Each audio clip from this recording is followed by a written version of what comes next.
coming on. There you are, Nada. Yes. Hey. Que pasa? Oh, nothing much. ¿Qué pasa, calabaza? That's what how the saying goes. Yeah. And esta es la vida. I probably didn't say that right, did I? This is the life. Yeah. I don't know a lot of Spanish. Okay. So we are talking about perfectionism today, Nada. And we always begin with oh, I love your background. It Oh, looks beautiful. thank you. This is my little studio. This is where I work and play. So this Yes. is where all the editing and all the animation gets done over here, plus my regular work. Beautiful. Yeah. Yay. Buddha's always distract me. Okay, so let's get down to perfectionism. We always start with a definition. So the first one, I'm just going to start with a really generic one, and it's the pursuit of high standards and the fear of making mistakes. So I have a deeper definition that I want to go into, but I would love to hear what you would add to it and what where you would like to go from what I said just to start. Hmm. How about start off with an example? Because I'm already thinking of different scenarios that may be perfectionism. Okay, so perfectionism is we have a project. We have anything that the world is going to see. And when we present that, we have an idea that that we want to present in a way where we have no flaws, where we have very little flaws, which is going to bring me into the next definition, which is Brene Brown, who I've brought up in this podcast before. I absolutely love her. And I can't really talk about perfectionism without talking about vulnerability, which she has that famous TED talk that she did. But belief, perfectionism is the belief that if I look perfect, I can avoid painful feelings of shame, judgment, and blame. That's paraphrasing. It's a fear driven effort to avoid vulnerability and shield oneself against self criticism and rejection. So it's when we are, when this is what I would say, and I've struggled a lot. I mean, if I'm to really be of service at this moment, I have to say, and not be perfectionistic, I have to be vulnerable. And being vulnerable right now is to tell you that I've struggled so much with perfectionism. And we have to look into why we do that. And we have to look into what's the payoff in doing it. And in other words, what are we getting from it? But at the same time, what is detrimental to us if we do? And I think that's a good place to start. But perfection is wanting to look perfect to other people so we can avoid that we have flaws. And the reason we do it, according to Brene Brown, and it's certainly my experience, and that's why I'm bringing it up, is because it's a fear of being vulnerable. It's a fear of people seeing, as we titled this, our messiness. And obviously, or maybe not obviously, that's part of the beauty of being a human being is to be messy and to be whole. But I'm going to stop right there and see what you're thinking about. So the first question that comes to mind is how is perfectionism different from OCD? Yeah, great question. Well, mental illnesses, and I think it's important for me to say that I'm not a therapist, but mental illnesses can cause perfectionism. So let's go in a little deeper to what perfectionism is and what it's not. So there's a healthy need for a healthy human being to have realistic goals. So it's important to say that when we are not realistic, we're being perfectionistic because perfectionism by definition is not being realistic because it's the idea that we're not going to be human and we're not going to show people our humanity, which is being flawed by nature. So having realistic goals is being healthy and striving for a certain amount of perfection and having a growth mindset. So, do we want to talk the difference between a growth mindset and a fixed mindset? A fixed mindset is perfectionism. Perfectionism comes from having a fixed mindset, which is if I don't do well, then I there is something wrong with me. When I make a mistake, I am a mistake. When I have if I'm not going to do it right at the beginning, then it's not worth doing and I'm a failure. Now, this is all lack of being realistic because we learn from screwing up. We learn from making mistakes. We learn from falling down and getting back up. I mean, we've talked about this in another episode, actually, the last episode. And it's like Babe Ruth. We know that he at one point had the most home runs out of any other person, but he also, I think at the time, had the most Mm-hmm. strikeouts, Yeah. right? So there are so many examples of that. So the fixed mindset is I have to do well at the beginning, which is completely unrealistic. And but it's having adaptive coping, so it means that we're flexible. We know, oh, okay, well, there's my humanity, and thank God I made a mistake because now I can learn and move forward. It's like the idea if you are pursuing a business venture and there is a sales aspect to it, it's every no is closer to a yes. Every mistake is closer to getting to where we want to go. And it's the cliche that practice makes perfect. Well, of course, there's no perfection, but it's going toward being better. And we practice and we mess up. So, just to finish up, being healthy as opposed to being a perfectionist, it's having compassion for ourselves, knowing that we're human, and that's certainly worth going into in more detail. And just being persistent, which means falling down, getting back up, falling down, getting back up. Whereas unhealthy perfectionism is being unrealistic, having standards that we could never meet, fear of failure, which is that fixed mindset. And because of that, we're avoiding, we are full of self-criticism because we have high expectations. We're going to always be criticizing ourselves, and we're doing it because we're seeking approval. We want people to think well of us, which is our egos. And I put that in quotes because there's so many definitions of egos. It's our sense of self needing someone to make us feel better rather than us showing up and doing what we could do to serve humanity, which works out so much better. Okay, So, so I'm going to break what you just said into two buckets. okay. So we have perfectionism, the healthy way. The healthy way promotes growth mindset. So, for instance, when you want to be as perfect as possible, you've planned everything, you have your plan A, plan B, plan C, but something still goes wrong, you are able to make something positive out of that. So you're saying, okay, I messed up here. I need to fix it the next time this way, or I'm never going to do this again. We move up, right? So that's bucket number one, healthy perfectionism, right? Well Because said. it does evolve a growth because you're learning from that experience. As perfect as you try to be, you're gonna, work a little bit harder or not overthink so much or whatever lesson you learned in that one.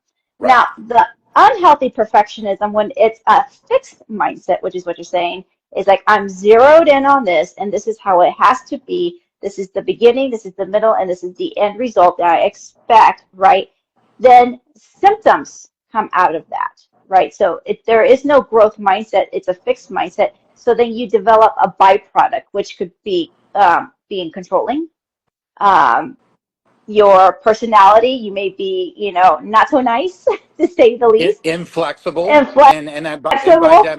and by definition, as gosh, I'm trying to think of what therapist was really bringing this up as somebody who's fairly famous, but Gabor Mate, who does great work, was talking about an inflexible personality is an unhealthy personality, and perfectionism is being inflexible. So go ahead.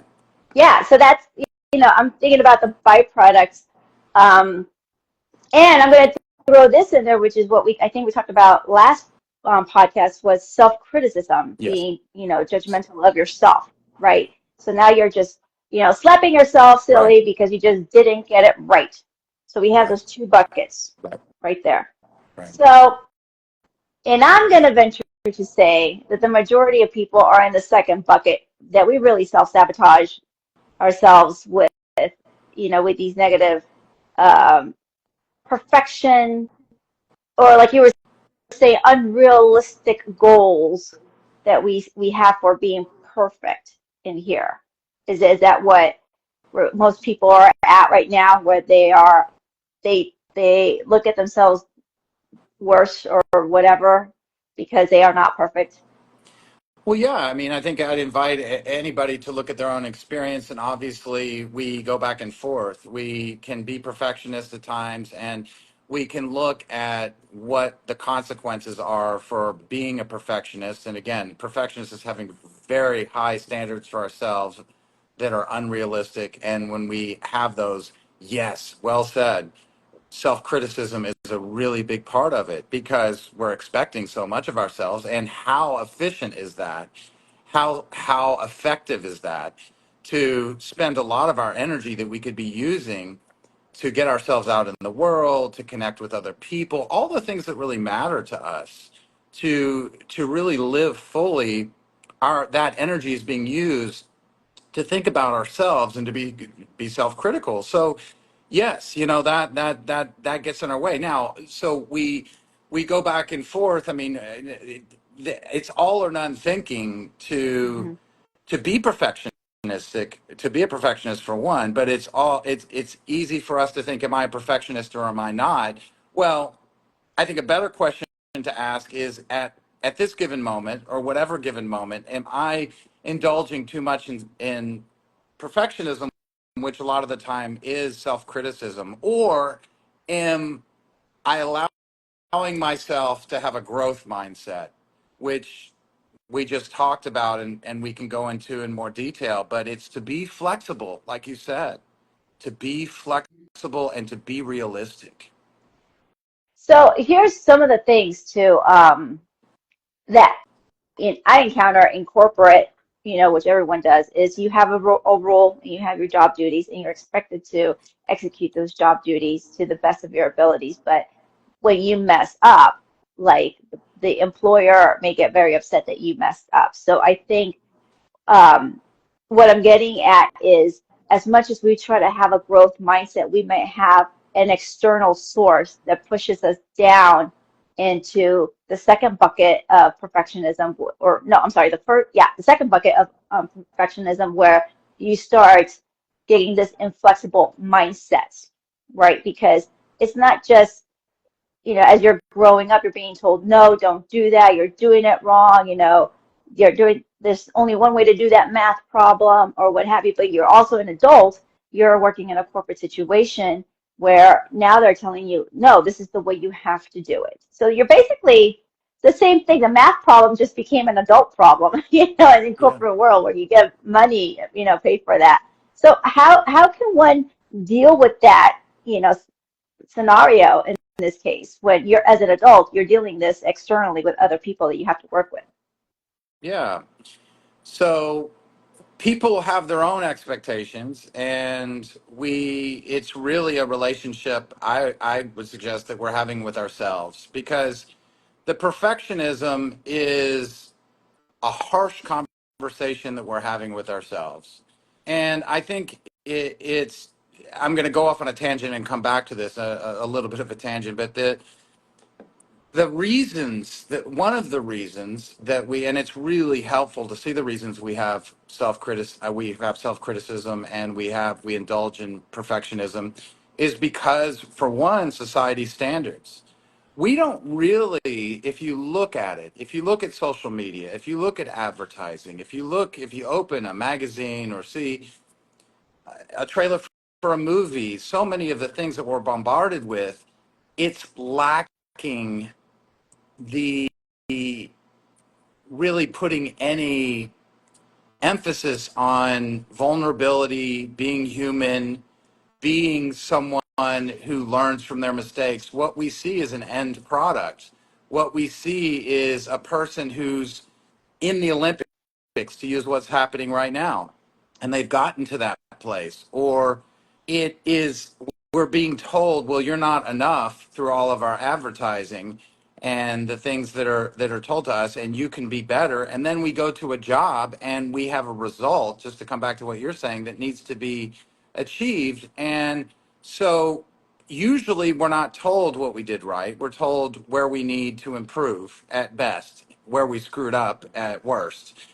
And depending on the kind of job you have, your job security to a certain degree is on the line because of it. So we're not encouraged to have a growth mindset. We have to have that conversation with ourselves. We're being told all the time to be the result, to have the result, to bring to the table our best selves. It's just not realistic. So I think it's worth saying that yes, stress is a huge thing in the workplace. Anxiety, which stress and anxiety are very similar. And then we look at depression, we look at low self-esteem. These are all, the thing is when we hear the word perfectionism, it seems benign, but the whole thing is it erodes at our self-esteem. It erodes of our peace of mind. It causes anxiety. It can cause horrible depressions. That's only the beginning. Mental illnesses are at best exacerbated, if not can be caused, studies have shown, by perfectionism, which self-criticism comes along with it. And don't ask me to go into the details of this, but I have seen that that early death can a lot that perfectionism can be attributed to early death. So these are the consequences of perfectionism. So we have to realize that we have a choice in any given moment. And we can indulge in this, and it's encouraged to do that. But the question is, and I'll pose this back to you, is how do we start to get out of this fixed mindset of I need to have this result and into the growth mindset of I need to be I'm going to be in the process of being a human being and learning and getting better through my actions. So what do you think? Okay, so using myself an example, I think so I'm very not perfect, imperfect when it comes to what I consider things like, if I need to screw in, I don't know, a fixture or whatever, normal person will get a screwdriver, right? I'm like, oh, this knife will do. I'll screw it in with a knife, right? So, to a perfectionist, who's very controlling, that might blow their mind and they might get like eye twitches because I'm using a knife versus a screwdriver. So with that, I'm like, I let things go. However, when it comes to the self, to me, I'm a checklist person. This is why I'm a project manager. I have all these lists. If I cannot cross it off, oh my God, heart palpitations. I didn't do it. Why didn't I do it? How did I spend my day? I start like overanalyzing. Did I spend too much time here? Did I spend too much time there? Why did I do this instead of that? Right? Um, and I think you said something that was very important was it is harsh to see yourself. It is harsh to look at yourself and one admit, accept you're not perfect and you're never going to be perfect. Now what? Right? Um, Yeah. so I have started actually this month, kid you not, this is so timing, what a coincidence that you brought up this topic that moving forward, I'm not going to stress out so much and really just focus on one or two things as being my big checklist items and everything else is a bonus. That is what I'm doing because I have a hard time accepting, and you know me, I juggle balls, I play the drums, accordion, harmonica, play frisbee all at the same time because that's how I roll. Yeah. But Yeah. the, but the follow through, I mean, it'll get done, but you, not the perfect follow through. So being present and just being okay with it's okay if I didn't finish that. And that is very difficult, at least for me, to say it's okay if I didn't finish this one thing.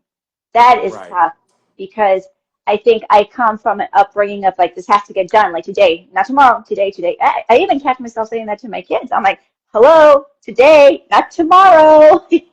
Oh, we gotta do this right now. Um, this isn't done the way I needed you to do it. I mean, they're little kids. Like, what do I expect? So it's a lot of accepting and looking at myself really harshly, like you said, and, Yeah. and saying, okay, this is enough. I'm never going to achieve that. So where's the middle ground? Where can I meet myself halfway?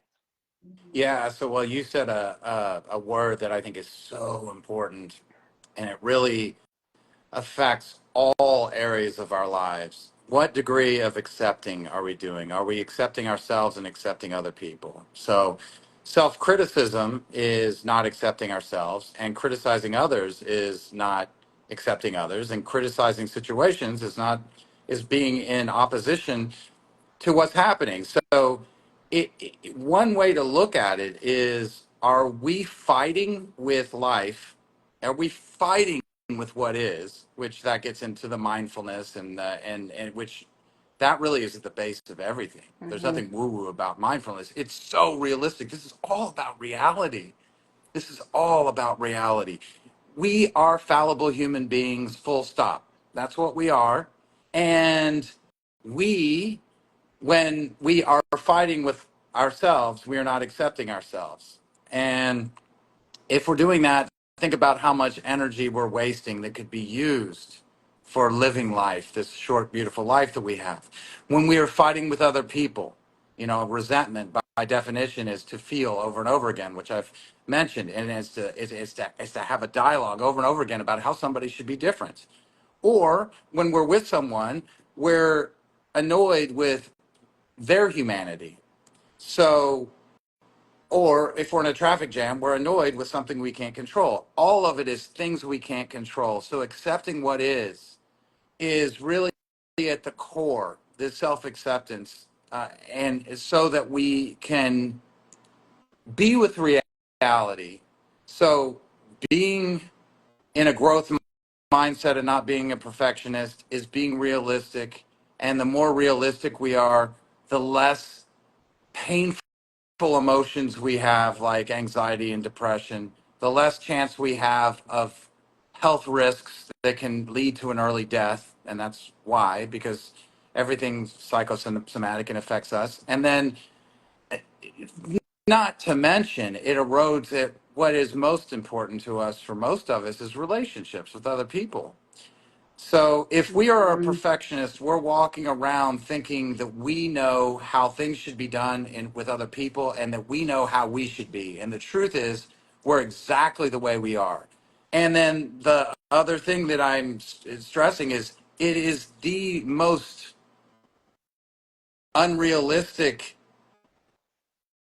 It's inefficient because we're putting unrealistic expectations rather than seeing that we grow through making mistakes, getting to the other side, and knowing all we have to do is look at anyone we admire and look at how much they screwed up.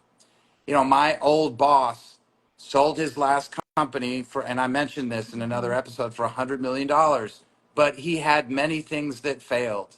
So being willing to fail, and its fear of failure is one of the main things that perfectionism it is. And when we are perfectionists, we get paralyzed and we don't do anything and we procrastinate because we're afraid of failing, right?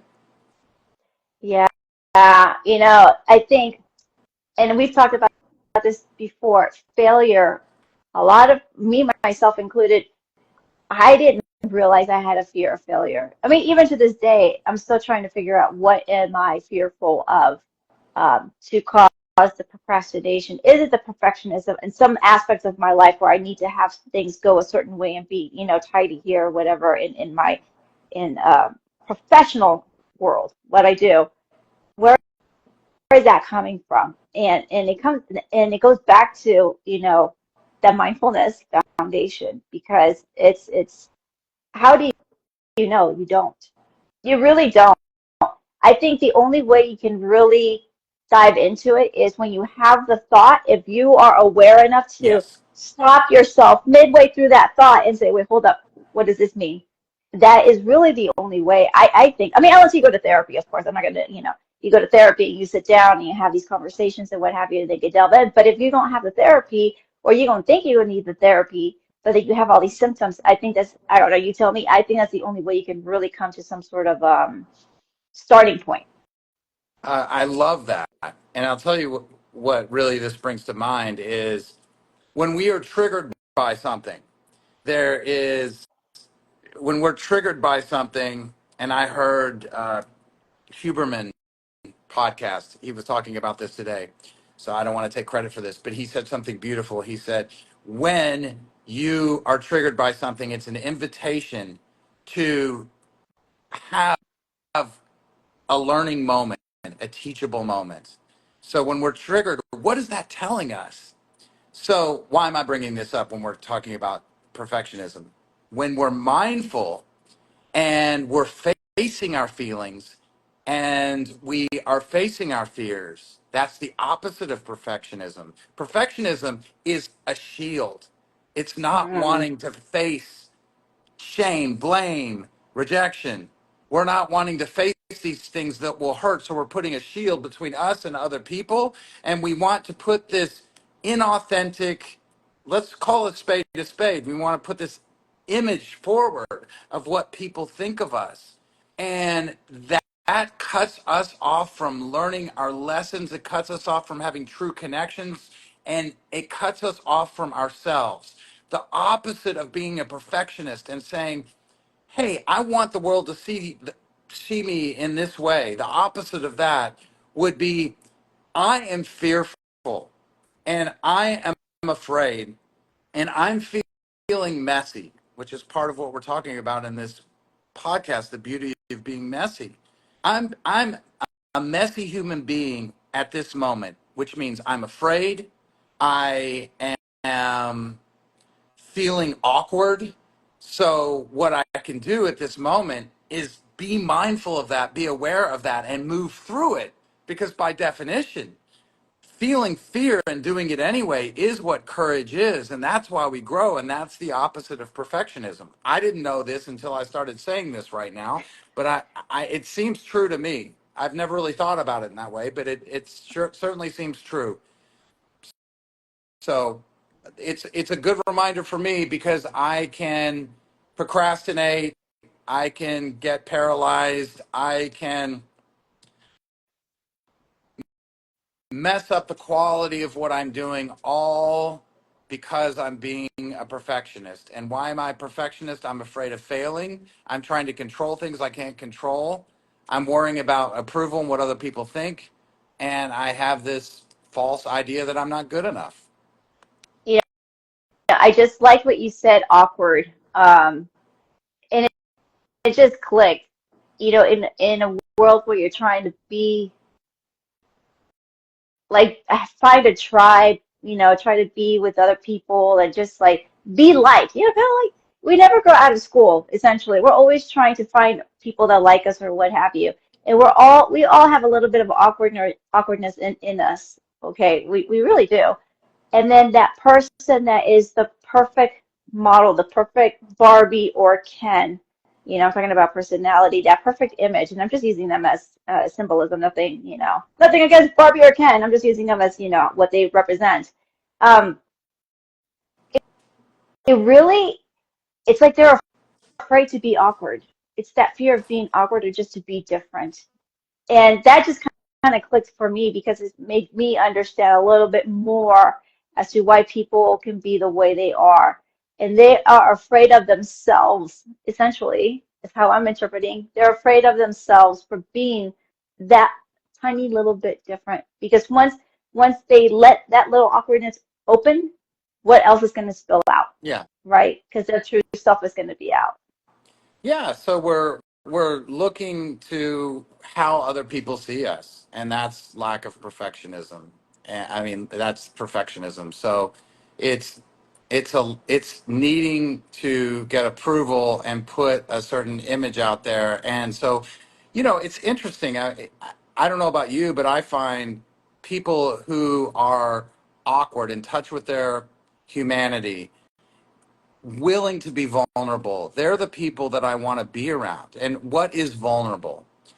What would your definition of vulnerable be? Which I think is much the opposite of perfectionism. Oh, yeah, for sure. Like, okay, what is my definition of vulnerability? It's just being who I am and just being, as quirky, as eclectic, eccentric, and not being afraid to just be who I am and being okay with people who are not okay with that. I'm somebody's cup of tea and some people I'm not. To me, that's being vulnerable. I'm showing them my who I am, essentially, right? Um, and to me, based on what I've gone through in the past, experiencing my own growth, if people don't like me for my whatever, then we're not meant to mesh in any capacity, and that's okay. Because there's like a billion people on this planet, one person isn't going to it's not going to be. It's not like I'm on the only person on this planet, some sort of apocalypse, and that one person is still with me, and I have to make friends with them for survival, right? Yeah. That to me is vulnerability. Just being okay with, okay, cool, bye. It was nice to meet you, moving on, and still be okay with myself and how I'm coming out. As long as it's healthy, as long as it's, um, uh, it's healthy and it's in the good intentions for other people, obviously. So so I'm going to go out on a limb here and say most of the things that truly matter in life are possible when we drop perfectionism. So when we are not perfectionists, we're able to be vulnerable. And one thing that at least one definition I would use for being vulnerable is being willing to be seen. And what do we want more than anything in this world? We want to be seen. We want people to truly see us. And the only way somebody can truly see us is for us to be open and to be human. We always can feel when somebody's inauthentic. We can always feel when somebody's trying to impress us. It makes us uneasy because that other person's uneasy. But if we drop this idea that we're supposed to be perfect, let's say in our interactions, we're not talking about a project right now, but just in our interactions with people, just being messy, which means being human, which means telling the truth, which that brings us to courage. And courage is the ability to be messy, the ability to move forward regardless of the fear. And so it's not just in our interactions with people, but anything we're bringing out into the world. If we're working on a project at work, if we have been asked to present ourselves in any specific way, then being willing to first of all, do it and make a mistake and keep doing it and knowing that we continue to grow by that process. But I just think it's a great reminder that I don't know about you, Nada, but I'm attracted to people who are willing to show themselves, wounds and all, or when they are willing to be messy. And I'll use somebody who really inspires me with this work that I brought up at the beginning, which is Brene Brown. Brene Brown embodies what she talks about. She talks about letting go of perfectionism and she talks about vulnerability, but she also is willing to struggle through her work, to struggle while she's up there, to be self-effacing and be honest about it and talk about her fears and talk about what she's learning and not be a finished product, which is that is the fixed mindset. Like I have done this, I'm doing this TED talk and I'm showing up as a finished product that you all are going to just love, and here it is, and when you do that, people feel that, and there's something inauthentic, and there's something that people don't relate. If you want to really connect with people, I would suggest be like Brene Brown, someone who allows themselves to be seen, which is what part of what vulnerability is. Why do we love being in love? Because somebody truly sees us and we truly see them. So being a perfectionist is being inauthentic, and it's being more of a piece of cardboard that wants to, so to speak, that wants to put this product out into the world rather than just being this who we are. Now, I would be inauthentic to tell you that I'm talking from some soapbox. Please don't, anyone who's listening, and Nada knows how I am, don't mistake my passion for arrogance, because I get passionate when I talk, but I am not a finished product. I will be a work in progress until I die. And sometimes I look at myself and think, wow, I've been working on myself for 25 years and I'm still this insane. Well, that's my perfectionism, my self-criticism, telling myself that I can't be human. I shouldn't be human. I should be something better. Why? Because it matters so much what other people think, as opposed to me showing up and thinking about how I can give my gifts based on my imperfections, because so much of what we have to give is because of what we've learned and how we screwed up and all of our messiness. That's what we have to give. Think of any book that has helped you in life. It is almost every book is about someone I have screwed up, and I have this thing called this sacred wound, which is the name of a book, and I love the name. I haven't read the book, but I love it. We we we have this wound that we can share. So messiness is attractive, and messiness is how we learn, and messiness gives us everything in life almost that's worth having, is what I would say. And I think you hit something really deep because you've been on this journey of like pretty much self-awareness for 25 years. Yeah. I have to say that my awareness was just brought up probably right before COVID. Before I used to just go through life like la la la la la, unicorns and rainbows, whatever. And it wasn't until pre-COVID when I finally, things started to happen. I started doing more reading books and implementing some of the exercises that I've read in the books and heard in podcasts and things of that nature. I think one thing to remember, which I always have to remind myself because I still can see the patterns in myself when I feel like I need validation from someone.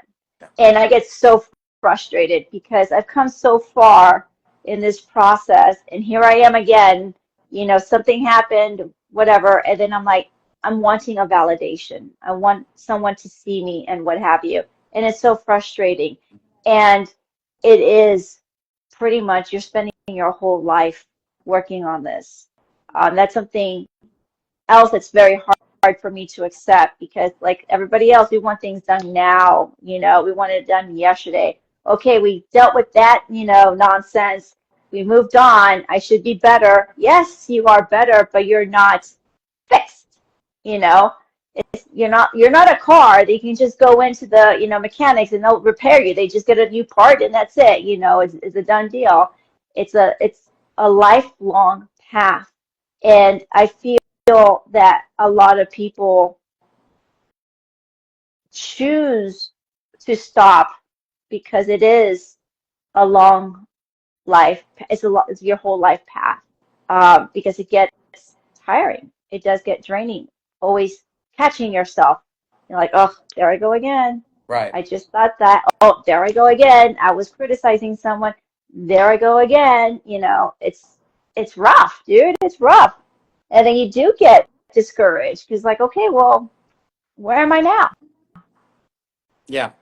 Well, I think that built into what we say, and I say these things too, I think we all do, when we say things like, what is, it's just so frustrating because I'm not going to get to where I want to get, is built into that is the idea that how I am right now is not okay. and I need to get there. And one thing that seems to be brought up in this discussion is the things that really make life worth living now are by being messy and not trying to get there, but being who we are at this moment, because that's how we really connect with people. Being authentic rather than a perfectionist, being able to be messy rather than being in this fixed mindset that we're supposed to develop have some sort of product that we give to the world, but just being authentic, real, that allows us to connect.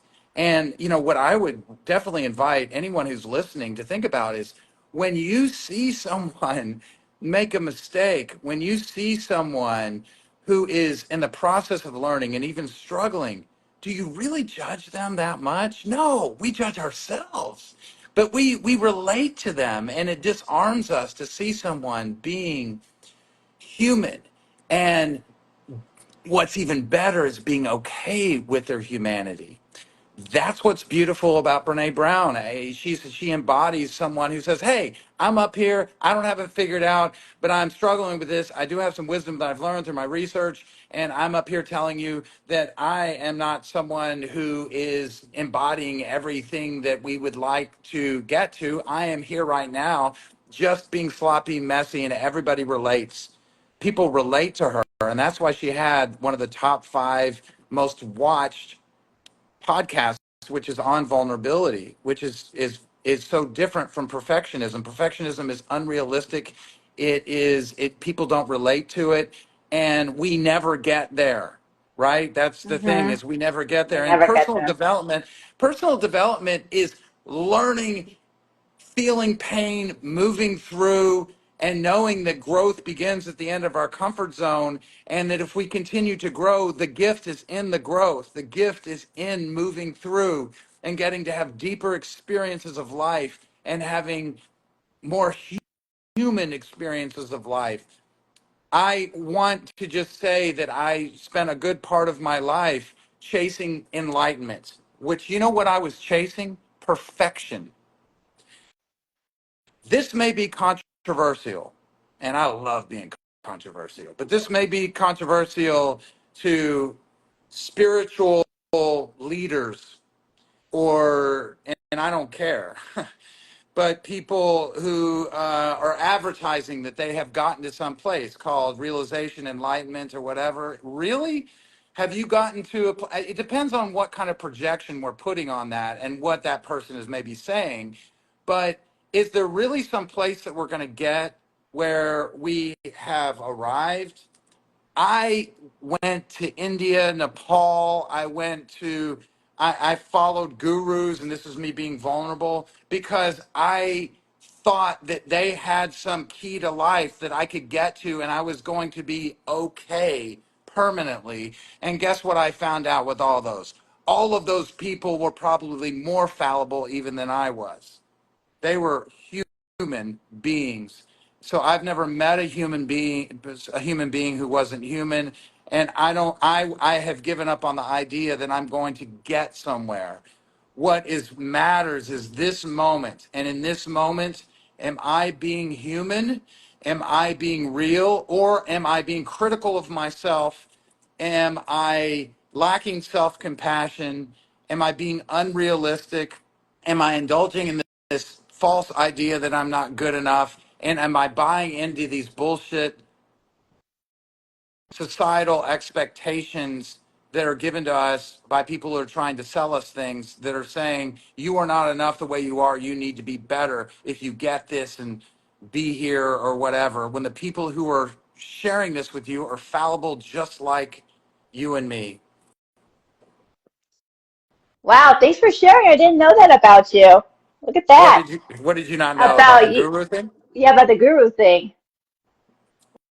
Well, I figured if we're talking about the opposite of perfection and overcoming perfection, then we should be vulnerable. And to be vulnerable, we have to allow ourselves to be seen. And that's what I just did, was allowed you all to see me. Now, will there be somebody who sees that and judges it? I've certainly experienced it. I was on a date. It was a while ago, but I was on a date, with a therapist. And the therapist, who is supposed to accept people for a living, was very judgmental about the fact that I told her, yeah, when I was younger, I followed gurus. And yeah, she was judgmental. But that's the risk we take. And that's why we want to have a shield, because there's a price to pay. People judge, but when they're judging, usually they're projecting a bunch of stuff on us that they don't want to see about themselves, or they're just insecure. But the real people that we want to be around, that we really want to connect with, they accept us anyway. The people who don't accept us, it's their shit, usually. Yeah. I think it's easier to see that now as we get older. We're a little bit wiser, maybe not so much, but a little bit wiser than when we were younger. Because you go from having a whole bunch of friends to maybe having that five group of friends, or just five people in your friends group, maybe three, and you get a little bit wiser, and they accept you through everything. Yeah. So I can say I have friends I've had for like almost 30 years, and sometimes we talk about the past and I'm so embarrassed. I'm like, I am so sorry. I was like that. And it's true. Those are your true friends. And they accept you for who you are better than you accept yourself. Isn't that interesting?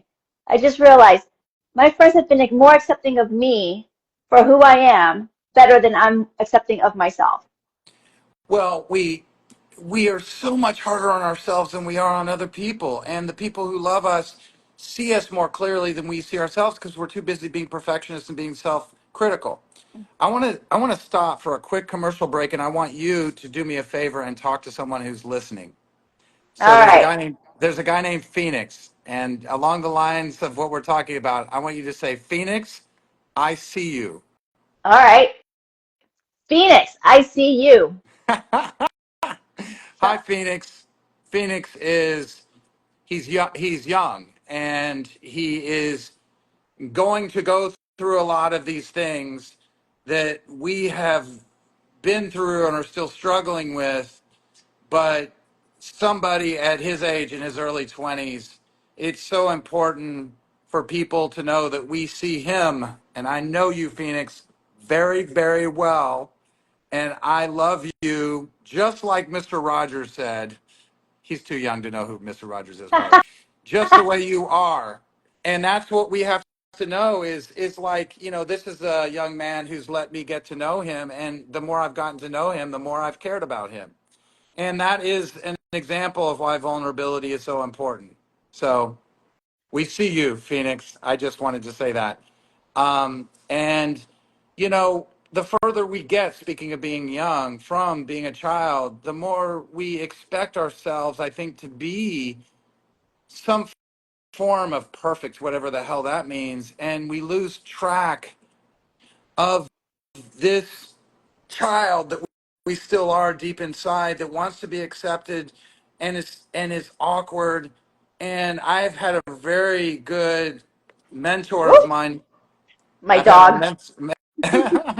See, you're being imperfect, and I didn't judge you for that. That was fun. Are you being vulnerable right now? Yeah, my little doggy. Yeah, I Okay, mean, I think that it is happens. it.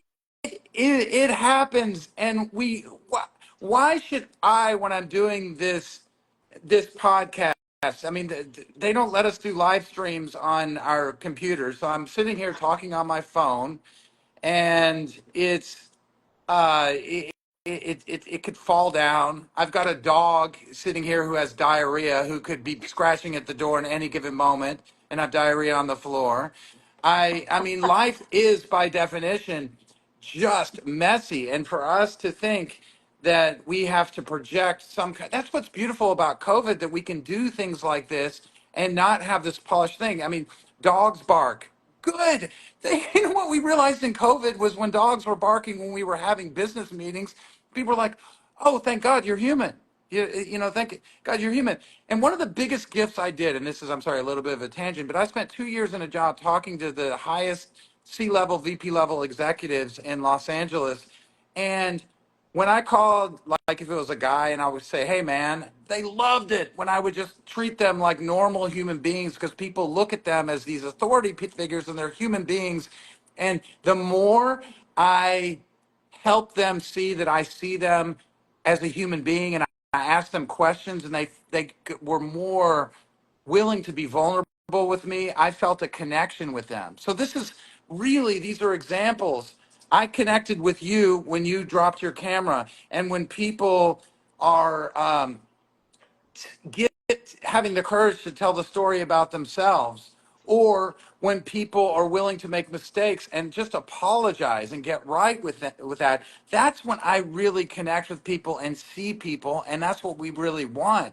So when we are being perfectionists, then we're not allowing ourselves to be seen. We're not allowing ourselves to be seen, and we're cutting ourselves off. So yes, it's like getting seeing ourselves as that child. And my good friends, and when you were dropping the camera, I was going to bring this up, and I'm remembering. And so thank you for giving that teachable moment to all of us. Seriously, is my good friend Jeff Pone, who is may see this on Facebook. He's on Facebook. He brings up to me a lot. He's kind of a mentor and a friend of mine. And he brings up to me a lot, like, would you treat your 5 year old child, the 5 year old version of yourself, the way you're talking about yourself and to yourself right now? The answer so much of the time is no. And so we have to treat ourselves with self-compassion. And that is the opposite of perfectionism, is self-compassion, which is so hard. So Nada, how do we have self-compassion? Well, I want to kind of go back a little bit. I think being parents, you try to be the best version of yourself for that child so they can have a role model to see.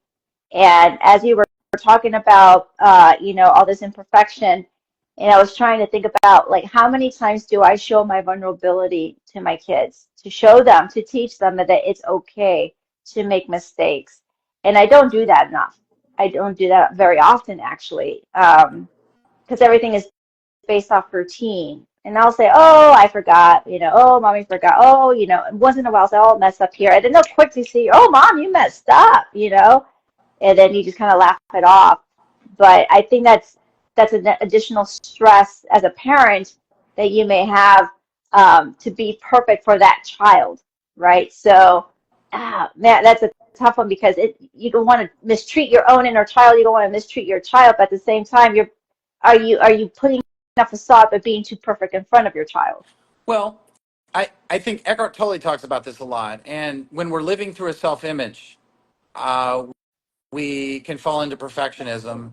And that is really a lot of what we're talking about. So when we're living through a self-image rather than being authentic, we get one way that we know that we're being perfectionists,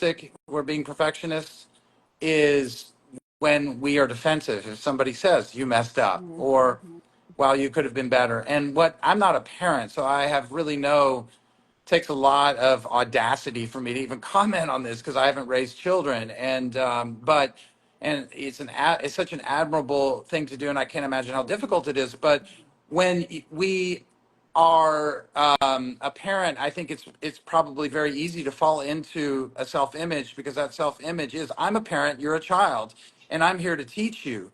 So it's like the question is, and this is a question I'll ask you, is how can we not be looking back at ourselves like this is my role and this is the way they should see me, but at the same time still discipline when we need to discipline, and still do our job as a parent, but not be so rigid and inflexible when it comes to, I should be this certain way in the eyes of my child, and I should, kind of a thing.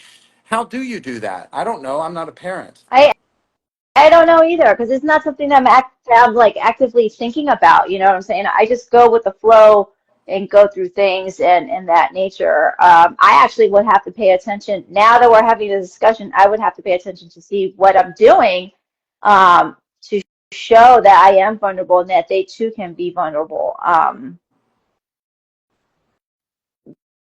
Yeah, I don't think they've ever seen me cry. Like I've always shielded myself from them. So Yeah. That's my takeaway for this episode. I gotta look and see how I am with the kids and what my perception is, how I'm trying to, what's the image I'm portraying to them. Well, what you're doing right now is the opposite of being a perfectionist. You're being vulnerable, you're being honest, you're being authentic, and people are relating to you, I guarantee you, because you're doing that. I do want to share something that was really an amazing thing that happened in my childhood. And it was when my dad, I still remember this, and he remembers it too. I was maybe 7, maybe 6, I don't know. And my dad, who was, I guess, somewhat strict, we had had an argument, and he was disciplining me, and he just sat down next to me. I still remember this. It was really beautiful. He sat down next to me. He said, Kent, I've never done this before. The first child. I said, I've never done this before. I don't know how to be a dad. I'm just figuring this out as I go. So I just want you to know that this is all new to me, and I don't know what I'm doing either, but we're figuring this out together. And that vulnerable, unperfectionistic moment really helped me connect to my dad. And it really helped me feel seen, and probably affected me on a lot of levels that I don't even know. But it also affected my dad because he's 80 years old now. He was probably 30, 32 at the time. And he now, so now you all do the math and see how damn old I am. But, the thing is that he remembers it, and it was a moment where we truly connected. So Oh, it's I just think that this being a perfection, and we just recently spoke about, we recently spoke about self-criticism, and we talked about self-love. Was that what we talked about last, was self-love? Yeah. So yeah. this is connected, I don't think there's a mistake that we chose to do this one next, which is, talking about letting go of perfectionism, because so to bring this full circle as we're wrapping up, is letting go of perfectionism is an act of self-love, which is self-acceptance, which if we can accept ourselves, we can accept other people. And there is more,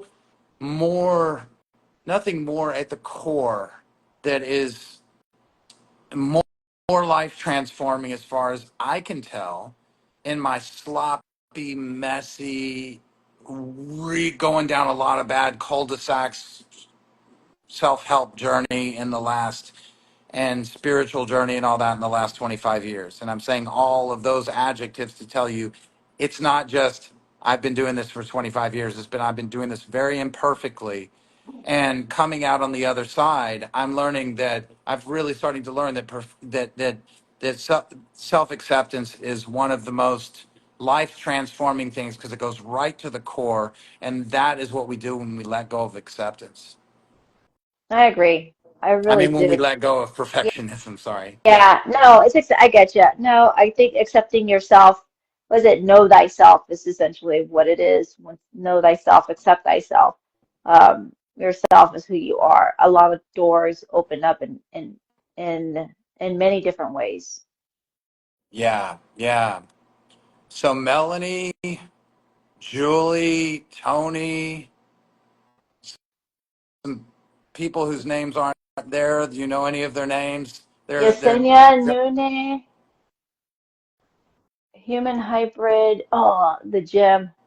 Yeah. and then there's Joseph, there's Phoenix. I don't know who some of these people are, but we really appreciate you joining us. And reach out to us. Yes, reach out to us. I can't do that. Yeah, you did. Oh, now I'm going to start doing. Oh, I I don't just did it once. know. That's enough. Okay, thank you all. And if you have any questions for us later, you could give us topics and what we can talk about. Bye. Thanks, everyone. Bye. Bye.